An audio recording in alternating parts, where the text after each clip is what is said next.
Ayan na guys. Oh.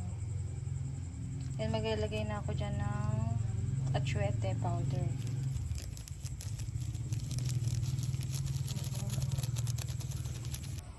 Haluin lang guys. Haluin lang po. Ayan.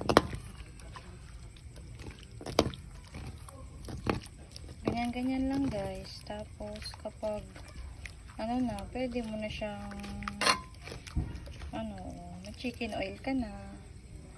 Original chicken oil pa yan.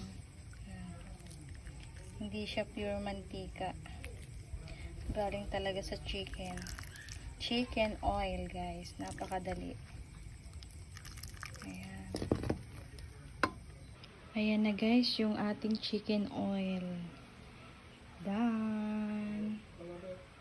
Yummy, yummy.